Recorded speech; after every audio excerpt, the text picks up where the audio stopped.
10. Ana Bulcik, 11. Vanja Brodnik.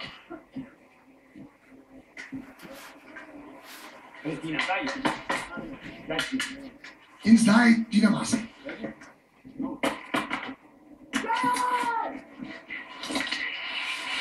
Devetdeset stotink prednosti pred Nikovost, ki je bila tudi na papirju njena najbližja konkurentka.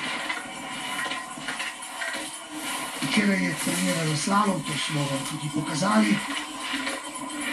Ko smo gledali ta slalom, ko smo si pogledali njeno delo, je tule 31 stotink sekunde.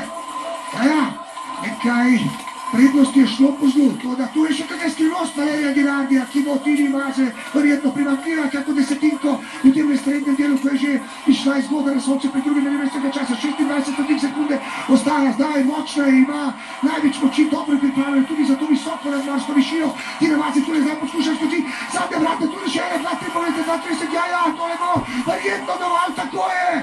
Tina Maze je osvojila še eno zlato medaljo na tem svetovnem prvenstvu. Fantastičen dosežek Črnjanke, 2 zlati medalji na koncu. Malce je bilo že za dramaturgijo tega prenosa in tudi za vas doma, spoštovane dame in gospodje, ki to gledate, potem pa vendarle na koncu dovolj suvereno, brez kakršnega koli tveganja, z vožnjo prave rutinerke, takole Tina Maze prišla do druge zlate medalje na tem svetovnem prvenstvu. Avstrijke so na koncu vendarle, predvsem Nikovost, povzročile nekaj malega, lahko rečemo, negotovosti, a na Feni